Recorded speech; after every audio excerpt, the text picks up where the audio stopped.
এরপরে পড়ছি রামায়ণের সুন্দরকাণ্ড, হনুমানের সাগর লঙ্ঘন। স্বর্গ 1। মহেন্দ্র পর্বতে এসে হনুমান কৃতাঞ্জলি হয়ে সূর্য, ইন্দ্র ও ভূতগণকে বন্দনা করলেন এবং পূর্বাশ্ব হয়ে জন্মদাতা স্বয়ম্ভু পবনদেবকে অর্চনা করে পর্বকালে সমুদ্রের ন্যায় স্ফীত হতে লাগলেন। তার বাহু ও চরণের নিপীড়নে পর্বত বিচলিত হয়ে মত্ত মাতঙ্গের ন্যায় জলস্রাব করতে লাগল। বৃক্ষচ্যুত পুষ্পরাশিতে পর্বত পুষ্পময় হল। বিশাল শিলাসকল স্খলিত হয়ে পড়ে গেল। গুহাস্থিত প্রাণীগণ বিকৃত স্বরে চিৎকার করে উঠল। স্বস্তিক চিহ্নিত ফণাধর সর্পসকল অনল উদ্গার করে শিলা দংশন করতে লাগল। বিদ্যাধরগণ তাদের পানভূমির হিরণ্ময় আসন, পাত্র ও মাংসাদি বিবিধ ভোজ্য ত্যাগ করে শালঙ্কারা পত্নীদের সঙ্গে সকৌতুকে এই আশ্চর্য ব্যাপার দেখতে এলো। হনুমান তার লোমাচ্ছন্ন কুণ্ডলিত লাঙ্গুল আস্ফালন করতে লাগলেন, যেন মহাসর্প নিয়ে গরুর খেলা করছেন। তিনি বিশাল ভুজোদয়ে পর্বতে ভর দিয়ে কোটিদেশ চরণ ও কর্ণ সংকুচিত করলেন এবং প্রাণবায়ু রোধ করে বানরদের বললেন, আমি রামের হস্তনিক্ষিপ্ত স্বরের ন্যায় লঙ্কায় যাব। যদি জনকনন্দিনীকে সেখানে না দেখি তবে সমান বেগেই সুরলোকে যাব। যদি সেখানেও তাকে না পাই তবে রাবণ সমেত লঙ্কাপুরী উৎপাটিত করে নিয়ে আসব। এই বলে তিনি লম্ফ দিলেন। বান্ধবগণ যেমন দীর্ঘ পথযাত্রীর অনুগমন করে, সৈন্যদল যেমন রাজার সঙ্গে যায়, সেইরূপ পর্বতের সারবান বৃক্ষ সকল উৎপাটিত হয়ে হনুমানের সঙ্গে ধাবিত হলো এবং পুষ্প বিকীর্ণ করে ক্রমশ সাগর জলে পড়তে লাগলো। আকাশে প্রসারিত তার দুই বাহু যেন গিরিশৃঙ্গ থেকে নির্গত পঞ্চমুখ সর্প। তিনি যেন পিপাসু হয়ে উর্মিময় মহাসাগর ও আকাশ পান করছেন। তার পিঙ্গল চক্ষু বিদ্যুতের ন্যায় উজ্জ্বল, মুখ ও নাসিকা শান্ত সূর্যের ন্যায় তাম্রবর্ণ, লাঙ্গুল ইন্দ্রধ্বজের ন্যায় ঊর্ধ্বে উত্থিত। তার বাহুমূলে আবদ্ধ বায়ু মেঘের ন্যায় গর্জন করতে লাগল। তার গতিপথের নিম্নস্থ জলরাশি উন্মত্তের ন্যায় তরঙ্গায়িত হল।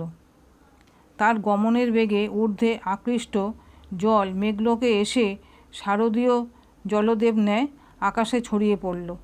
বস্ত্র আকর্ষণ করে নিলে যেমন মানুষের সকল অঙ্গ প্রকাশিত হয়, সেইরূপ তিমি, নক্র, মৎস্য, কূর্মাদি অনাবৃত হয়ে দৃষ্টিগোচর হল। সেই বানর সিংহের ছায়া 10 যোজন বিস্তৃত, 30 যোজন দীর্ঘ। দ্রুতগতির জন্য তা অতি সুদৃশ্য। সেই মহাতেজা মহাকায় মহাকপি বায়ুমার্গে পক্ষযুক্ত পর্বতের ন্যায় শোভিত হলেন। হনুমান মহাবেগে ধাবিত হচ্ছেন দেখে দেবতা, গন্ধর্ব ও দানবগণ পুষ্পবৃষ্টি করতে লাগলেন। সূর্য তাপদানে বিরত হলেন, বায়ু তাকে বিজন করতে লাগলেন। তখন সাগর এই চিন্তা করলেন, ইক্ষ্বাকু কুলজাত নগরপুত্রগণ আমাকে বর্ধিত করেছিলেন। এই হনুমান ইক্ষ্বাকু বংশীয় রামের সচিব। একে যদি সাহায্য না করি তবে আমি সকলের নিন্দাভাজন হব। এই ভেবে তিনি জলমগ্ন মৈনাক পর্বতকে বললেন, গিরিবর, তুমি উত্থিত হও। ভীমকর্মা হনুমান শ্রান্ত হয়েছেন, তোমার উপর তিনি বিশ্রাম করবেন। বৃক্ষ ও লতায় আবৃত মৈনাক তখনই সাগর জল ভেদ করে উত্থান করলেন। তার কাঞ্চনময় শৃঙ্গের প্রভায় অসিবর্ণ আকাশ স্বর্ণাভ হল। সাগর থেকে উদ্গত এই পর্বতকে হনুমান বিঘ্নস্বরূপ জ্ঞান করলেন এবং তাকে বক্ষের আঘাতে পাতিত করে অগ্রসর হলেন। তখন মৈনাক নিজের শিখরে মানুষের রূপে আবির্ভূত হয়ে বললেন, বানরোত্তম, তুমি দুষ্কর কর্ম করছো। এখন আমার শৃঙ্গে বসে বিশ্রাম করো, তারপর আবার যেও। তোমার সঙ্গে আমার কিছু সম্বন্ধ আছে। তুমি মারুতের পুত্র, আমি তোমার সেবা করলে মারুতেরও সেবা হবে। বৎস, সত্যযুগে পর্বতদের পক্ষ ছিল। তারা সকল দিকে গরুরের ন্যায় ভ্রমণ করত। তাতে দেবতা, ঋষি ও প্রাণীগণ সকলেই ভয়ে থাকতেন পাছে পর্বত নিপতিত হয়। ইন্দ্র বজ্র দ্বারা সমস্ত পর্বতের পক্ষচ্ছেদ করতে লাগলেন। তিনি যখন আমার কাছে এলেন তখন তোমার পিতা পবনদেব আমাকে সমুদ্র জলে নিক্ষেপ করে রক্ষা করেন। মারুতি, এই কারণে তুমি আমার আদরণীয়। পিতৃ সম্পর্কে আমিও তোমার মান্য, তোমাকে দেখে প্রীত হয়েছি, তুমি এখানে শ্রান্তি দূর করো। হনুমান উত্তর দিলেন, তোমার কথাতেই আমি আতিথ্য লাভ করেছি, দুঃখিত হয়েও না, আমার কার্যে বিলম্ব করা চলবে না। দিনও শেষ হয়ে এলো, কোথাও বিশ্রাম করব না, এই আমার প্রতিজ্ঞা। এই বলে একটু হেসে মৈনাক পর্বতকে হস্ত দ্বারা স্পর্শ করে হনুমান আকাশে ধাবমান হলেন। ইন্দ্র প্রীত হয়ে মৈনাককে বললেন, তোমার আচরণে সন্তুষ্ট হয়েছি, তোমাকে অভয় দিচ্ছি, এখন যেখানে ইচ্ছা যেতে পারো। বরলাভ করে মৈনাক পুনর্বার সাগরে প্রবেশ করলেন। অনন্তর দেবতা, গন্ধর্ব, সিদ্ধ ও মহর্ষিগণ নাগ দাতা সুরমাকে বললেন, এই পবননন্দন হনুমান সাগর লঙ্ঘন করছেন, আমরা এর শক্তি পরীক্ষা করতে চাই। তুমি ঘোর রাক্ষসরূপ ধারণ করে ক্ষণকাল এর বিঘ্ন করো। সুরমা ভয়াবহ মূর্তিতে হনুমানের পথ রোধ করে বললেন, বানরশ্রেষ্ঠ, দেবতারা তোমাকে আমার ভক্ষরূপে নির্দেশ করেছেন, অতএব আমার মুখে প্রবেশ করো।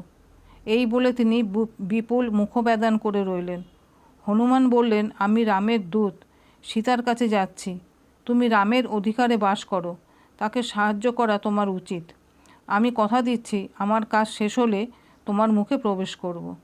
সুরমা বললেন, আগে আমার মুখে এসো, তারপর অন্যত্র যেও। হনুমান ক্রুদ্ধ হয়ে বললেন, তবে আমার আকারের অনুরূপ মুখ বিস্তার করো।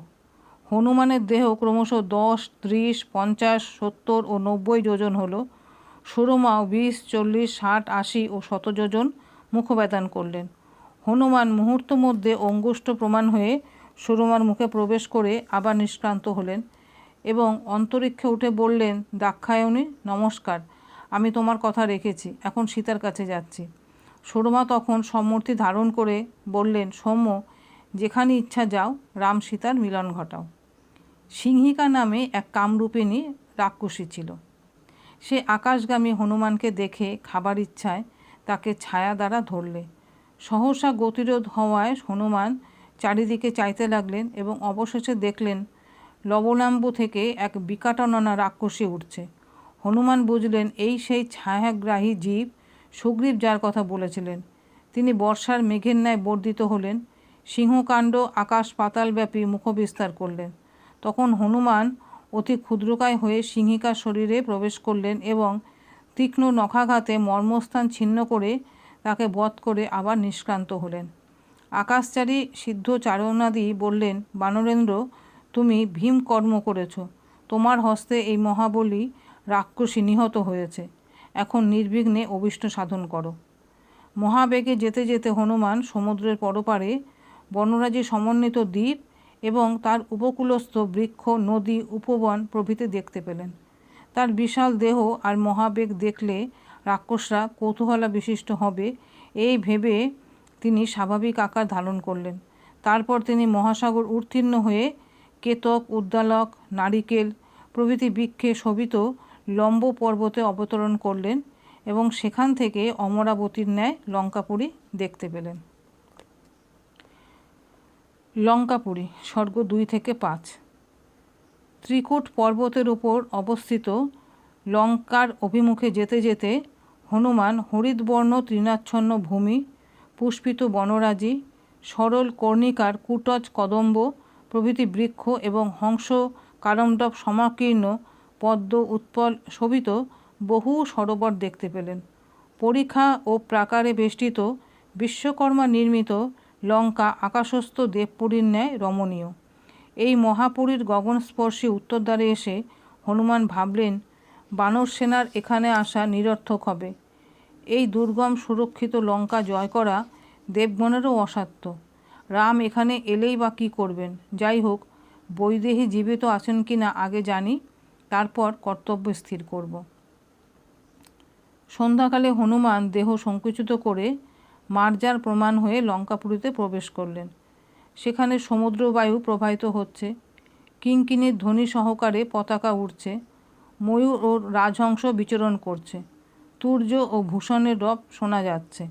হনুমান সবিস্ময়ে দেখলেন লঙ্কার দ্বারসমূহ স্বর্ণময়, সোপান বৈদুর্য রচিত, সর্বস্থান দীপালোকে ও জ্যোৎস্নায় উদ্ভাসিত। স্বয়ং লঙ্কানগরী বিকট রূপে মূর্তিমূর্তি হয়ে ভীমরবে হনুমানকে বললে, বানর, তুমি কে? কেন এখানে এসেছ? সত্য বলো, নতুবা তোমার প্রাণ যাবে। হনুমান বললেন, হে দারুণা বিরূপ নয়না, তুমি কে? ক্রুদ্ধ হয়ে আমাকে ভৎসনা করছো কেন? কামরূপিণী। লঙ্কা উত্তর দিলে, আমি রাক্ষসরাজ রাবণের আজ্ঞা পালিনি।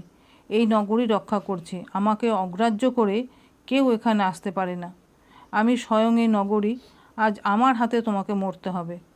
হনুমান পর্বতের ন্যায় স্থির হয়ে বললেন, এই প্রাসাদ প্রাকার তোরণ শোভিত লঙ্কাপুরী দেখবার জন্য আমার কৌতূহল হয়েছে, তাই এখানে এসেছি। লঙ্কা বললে, মূর্খ, আমাকে জয় না করে প্রবেশ করতে পারবে না।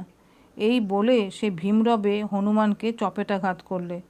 হনুমান অত্যন্ত ক্রুদ্ধ হলেন, কিন্তু লঙ্কা স্ত্রীলোক এজন্য তাকে বাম মুষ্টির মৃদু প্রহারে ভূপতিত করলেন। তখন লঙ্কা সবিনয়ে বললেন, বানরোত্তম, প্রসন্ন হও। পূর্বে ব্রহ্মা আমাকে বলেছিলেন, যখন কোনো বানর তোমাকে পরাজিত করবে তখন জানবে যে রাক্ষসদের বিপদ আসন্ন। এখন বুঝলাম যে সীতার জন্য রাবণ ও সমস্ত রাক্ষস ধ্বংস হবে।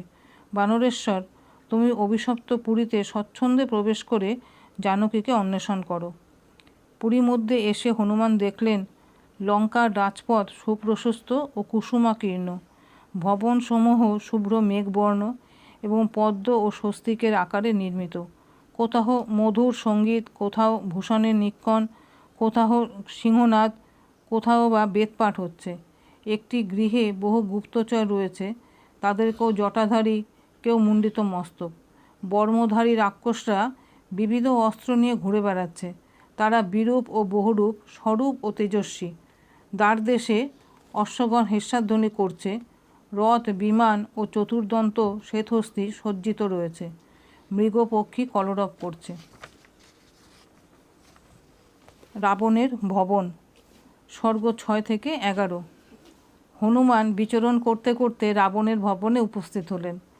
তার প্রাকার উজ্জ্বল রক্তবর্ণ, স্থানে স্থানে রৌপ্য নির্মিত স্বর্ণখচিত তোরণ ও সুসজ্জিত বিচিত্র প্রকোষ্ঠ। গজারোহী মহামাত্র, বেগবান অশ্ব ও রথসহ সারথি, অক্লান্ত কর্মা বীরগণ এবং শালঙ্কারা বরনারীগণ সেখানে রয়েছে।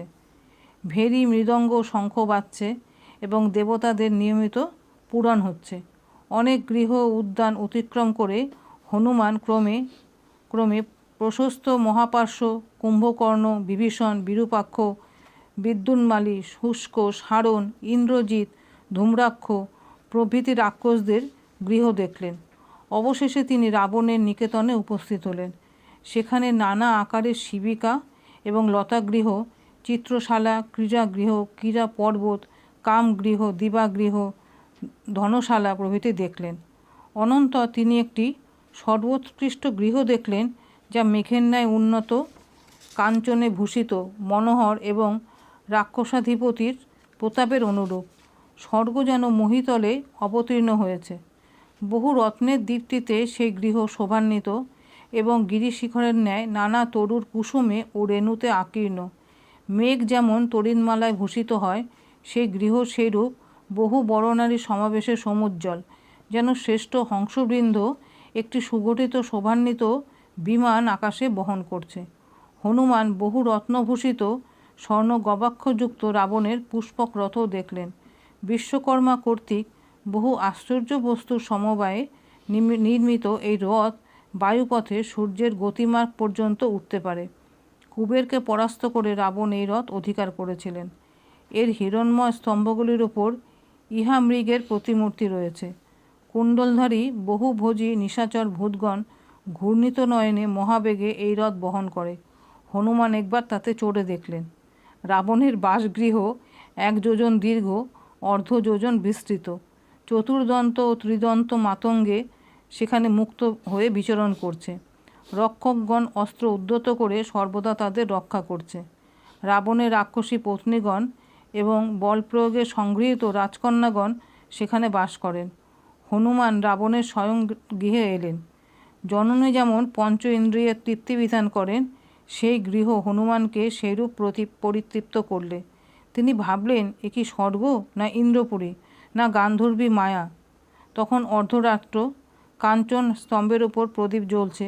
নানা বেশভূষাধারিণী সহস্র বড়নারী পানমত্ত হয়ে বিচিত্র আস্তরণের উপর নিঃশব্দে ঘুমিয়ে আছে।